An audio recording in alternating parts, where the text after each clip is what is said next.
परमात्मा नमः। मैं आचार्य हृदय अवस्थी आप सभी का शास्त्र चर्चा चैनल पर हार्दिक स्वागत करता हूँ। परम पूज्य गुरु जी प्रातः स्मरणीय पंडित भगवत शरण शोभित वेद मूर्ति तपोनिष्ठ गीता उपनिषद पुराण और धर्मशास्त्र विशेषज्ञ और व्याकरण विभाग के पूर्व विभाग अध्यक्ष काशी हिंदू विश्वविद्यालय वाराणसी हम लोग चरक संहिता पर ज्ञान दे रहे हैं। शारीर स्थान है, चौथा अध्याय है और आज 14वें गद्यांश से गुरु जी शास्त्रीय अर्थ हम लोग सरल भाषा में सिखाएंगे। तो चलते हैं गुरु जी की ओर। यल्लीलायित विश्वमेतदखिलं यस्मिन् पुनर्लीयते यस्मात् स्थावरजङ्गमात्मकमिदं लोकं दरीदृश्यते भासा यस्य विभान्ति सर्वजगतः ज्योतिंषि सर्वात्मना तं देवं जगदेककारणमयं वन्दे त्रिलोकीश्वरं कृष्णाय वासुदेवाय हरये परमात्मने प्रणतक्लेशनाशाय गोविंदाय नमो नमः। शास्त्र चर्चा इस चैनल से संबद्ध सभी विद्वद्गण, सभी जिज्ञासु छात्र वृंद, सहृदय सज्जन वृंद एवं इस चैनल के व्यवस्थापक आचार्य हरिहृदय अवस्थी जी, आप सभी का चरक संहिता के शारीर स्थान प्रकरण के महती गर्भावक्रांत शरीराध्याय जो चतुर्थ अध्याय है उसके विवेचन में आपका स्वागत है। आज हम लोग 14वें गद्यांश से आज का विचार प्रारंभ कर रहे हैं। इसमें आचार्य अत्रेय कहते हैं, एवं अस्य इंद्रियाणि अंगावयवाश्च यौपद्येन अभिनिर्वर्तन्ते अन्यत्र तेभ्यः भावेभ्यः ये अस्य जातस्य उत्तरकालं जायन्ते तद् यथा दन्ता व्यञ्जनानि व्यक्तिभावस्तथा युक्तानि चापराणि एषा प्रकृतिः विकृतिः पुनरतोऽन्यथा सन्ति खल्वस्मिन् गर्भे केचित् नित्याभावाः सन्ति च नित्याः केचित् तस्य य एवाङ्गावयवाः सन्तिष्ठन्ते तैः स्त्रीलिङ्गं पुरुषलिङ्गं नपुंसकलिङ्गं वा बिभ्रति तत्र स्त्रीपुरुषयोर् ये वैशेषिका भावः प्रधान संश्रयाः गुणसंश्रयाश्च तेषां यतो भूयस्तं ततोऽन्यतर भावः तद्यथा क्लैव्यं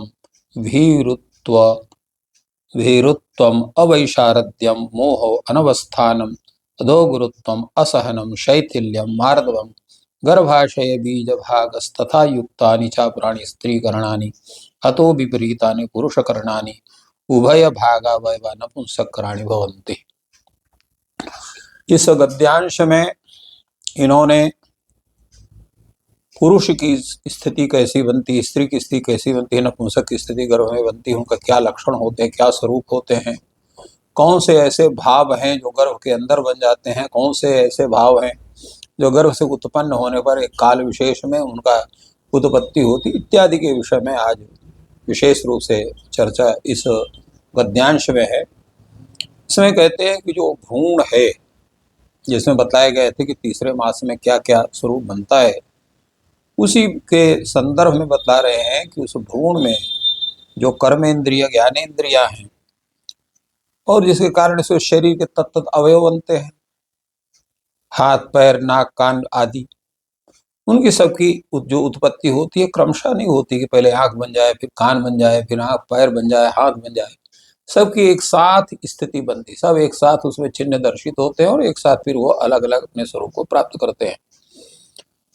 इसलिए वो जो अंग प्रत्यंग हैं उनको छोड़कर को जो बालक के जन्म के पश्चात उत्पन्न होते हैं वो कौन कौन से हैं जो उसमें गर्भ के समय में नहीं होते। जितने अंग हैं सामान्य अंग जिसको हम कहते हैं शरीर के साथ में रहने वाले जितने अंग हैं वो सब गर्भ में उनका सबका विकास हो जाता है।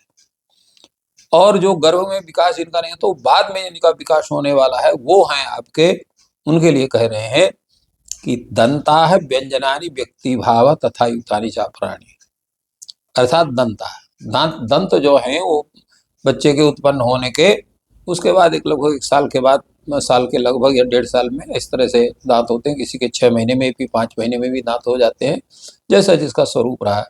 प्रायः साल भर के अंदर सबको दांत हो जाते हैं। व्यंजन यौवन और व्यंजन का मतलब क्या है, उसके स्वरूप को अभिव्यक्त करने वाले जो उसके चिन्ह है, जैसे दाढ़ी है, मूछ है इत्यादि को वो बनते हैं। और जो है उसके साथ साथ तथा युक्तानि चापराणी, और उसी से युक्त जो अन्य अन्य स्थलों में जहाँ पर केश उत्पन्न होते हैं, जैसे जो है कक्ष में उत्पन्न होते हैं, गुप्तांगों में होते हैं, तो उनकी भी उत्पत्ति होती है। यही व्यक्ति भाव। और व्यक्ति भाव का तात्पर्य क्या है? तथा चापराणी अर्थात श्यामना स्त्री पुरुषों में जो बदलाव होता है, जैसे स्त्री है तो उसमें धीरे धीरे जैसे उसकी अवस्था बढ़ेगी उसमें आर्तव बनना चालू होगा, पुरुष में शुक्र की उत्पत्ति होती है। तो इस तरह से ये भी भाव उसके बनते हैं। तो और इसके साथ साथ जो उसी प्रकार जो अन्य भाव है उनकी भी उत्पत्ति होती है, जैसे कतिपय शिराओं में स्नायु का बन जाना, शरीरावय में प्रकृति के स्वरूप को बन जाना, उसके अनुरूप परिवर्तन होना, झिल्लियों का तरुणास्थि या अस्थि के रूप में परिवर्तित हो जाना आदि, ये सब प्रकृति संबंधी जो चीज है वो प्रकृति संबंधी चीज होती है। और विकृति, और इसी तरह से विकृति का भी स्वरूप बनता है। जैसे प्रकृति होती है वैसे उन सबको विकृति भी कहा जाता है। जैसे जन्म से ही अथवा 8वें मास से दांतों की उत्पत्ति होना, दाढ़ी मूछ आदि समय पर न निकलना, यौवन काल आ जाने पर भी रजत शुक्र की प्रवृत्ति न होना, ये सब अनेक प्रकार की विकृतियां हैं।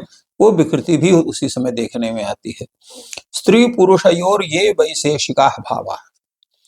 अब गर्भ में कुछ ऐसे भाव हैं जो स्त्री और पुरुष की विशेष, केवल स्त्री में ही वो अंग हो सकते हैं, पुरुष में ही वो अंग हो सकते हैं। तो ये जो उनका गर्भ में जो नित्य भाव हैं वो होते हैं। संत केचन अनित्या, और कुछ ऐसे भाव हैं जो अनित्य होते हैं, वो हमेशा नहीं होते हैं। तो वो नित्य और अनित्य दो प्रकार के भाव होते हैं। जो गर्भ के जो अंग अवयव नित्य रहते हैं वही जो स्त्रीलिंग में भी होते हैं, पुल्लिंग में भी होते हैं, नपुंसक लिंग में भी होते हैं। और गर्भ में स्त्री तथा पुरुषों के जो विभेदक भाव होते हैं, जिन भावों की अधिकता की प्रधानता कारण या गुणों के कारण जो है होती स्थिति होती है, तदनुसार संतान की उत्पत्ति भी होती है। वही इन्होंने कहा तस्य एवांगावयवा संतिष्ठन्ते तैव स्त्रीलिंगम पुरुषलिंगम पुरुषले विभ्रति। तो जो वो अंगावयव वहां पर विकसित होते हैं गर्भ में, उसी से वह व्यक्ति कहता है यम स्त्री, अयम पुरुषः, अयम अयम नपुंसकः इत्यादि ये उसके स्वरूप होते हैं। तत्र स्त्री पुरुष ये वैशेषिका भाव प्रधान संश्रय गुण संश्रयाश्च। अब स्त्री पुरुषों के जो भाव होते हैं उनका मुख्य कारण क्या होता है? प्रधान संश्रय और गुण संश्रय। तेषाम यतो भूयस्तव ततो अन्यतर भाव। तात्पर्य क्या है कि जहां पर पुरुष संतान में के संबंधी जो अवयव होना चाहिए वो अवयव है तो वो पुरुष है। जिसमें स्त्री संबंधी अंगों का विकास होता है, तदरूप जो गर्भ का स्वरूप है वो स्त्री लिंग है, स्त्री है।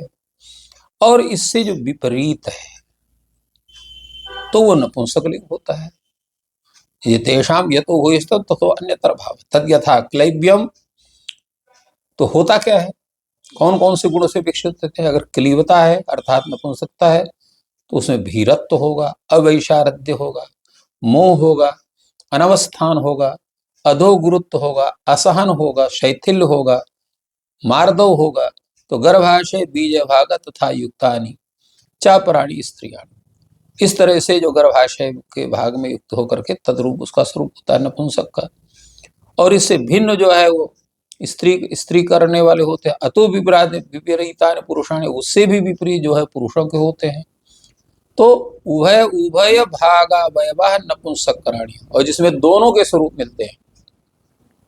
तो दोनों को स्वरूप जहां मिलते हैं वहां पर जो है वो नपुंसक होता है।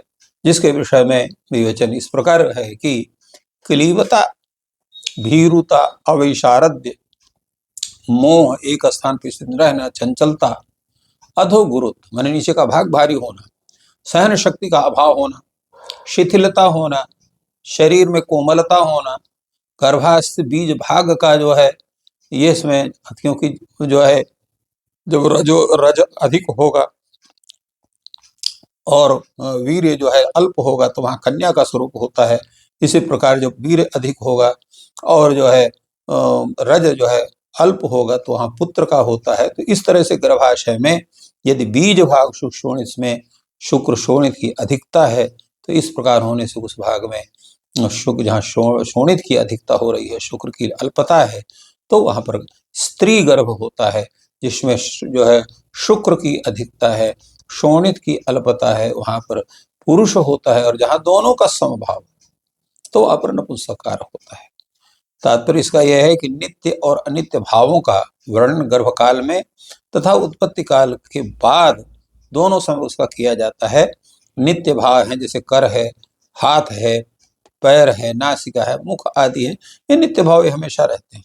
अनित्य भाव क्या है?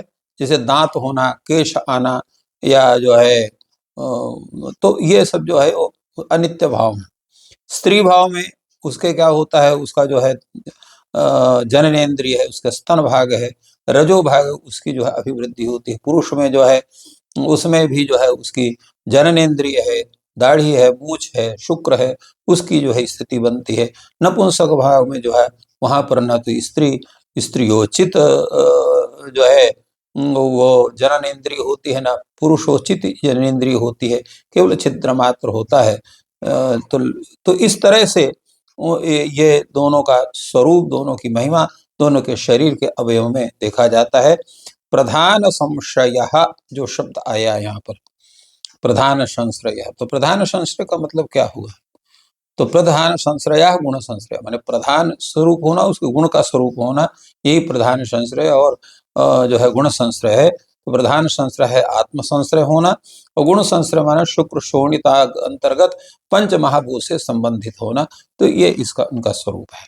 आगे जो है 15वीं कारिका गद्यांश भाग में कहा जा रहा है, तस्य यत् कालम एव इंद्रियाणि संतिष्ठन्ते तत्काल में चेतस वेदना निर्बंधम प्राप्नोति तस्मात् तदा प्रभृति गर्भः स्पंदयते प्रार्थयते च जन्मांतरानुभूतम यत् किंचित तद्वै हृदय्यमाचक्षते वृद्धाः। कहते हैं जब तस्य तत्कालम एव इंद्रियाणि संतिष्ठन्ते, उस गर्भ में, देह में जो ही इंद्रियों की उत्पत्ति बनती है, अर्थात तीसरे महीने बनती है, तो तीसरे महीने के बाद जो है उस गर्भाशय में जो है उसी क्षण से उसको क्या होती है, उसमें इंद्रियों का स्थिति है। तत्काल में चेतस वेदना निर्बंधम प्राप्त होती, चित्त अर्थात मन में उसको वेदना प्रारंभ होती है, अर्थात गर्भ में रहने कारण जो वेदना होना चाहिए उसको प्राप्त होती है।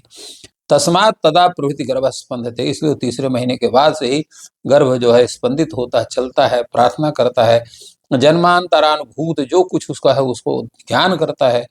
और इसीलिए उस समय उसके भी हृदय की स्थिति होने कारण स्त्री को द्वैहृदय कहा जाता है, ऐसा वृद्ध लोग कहते हैं। मातृजम चास्य हृदय, मातृ हृदय अभिसंबंध भवति, मातृज जो उसका हृदय है माता के हृदय से अभिसंबंध होता है। रस वाहिनियों के द्वारा, संवाहिनियों के द्वारा भी संबद्ध होता है, इसलिए उनके द्वारा उसकी जो है अभिव्यक्ति होती है और वह स्पंदन होता है। तच्चैव कारणवेक्षमाणा न हृदय से बीमारितम गर्भम इच्छन्ति कर्तुम, इसलिए उसी कारण को देख करके स्त्री जब वो दो हृदय वाली रहती है तो उसका जो कुछ भी कथन है उसका जो है सम्मान करना पड़ता है। विमान ने यस्य दृश्यते विनाशा प्रकृतिर्वा, अगर उसके मनोनुकूल कोई कार्य हम नहीं करते हैं तो उसको कष्ट होता है। इसलिए समान योग क्षमा ही तथा भवती गर्भेण केषुचित् दर्देषु माता, इसलिए समान योग अक्षय, जैसे जो चीज उसको चाहिए वही उसके बच्चे को जो गर्भस्थ उसको चाहिए। तो गर्भ में माता की समान स्थिति होती है किसी चीज विषय में। तस्मात् प्रिय हिताभ्याम गर्भिणी विशेषेण उपचरन्ति कुशला, इसलिए उसका जो प्रिय है, जो उसके हितकारक वस्तु है, उससे उस गर्भिणी स्त्री का विशेष रूप से उपचार कुशल वैद्यादि या वृद्ध लोग करते हैं। इस प्रकार गुरु जी ने तृतीय मास और चतुर्थ मास जो तो अर्धावस्था है, तो उसका चरक आचार्य के अनुसार वर्णन किया। आप सभी को धन्यवाद।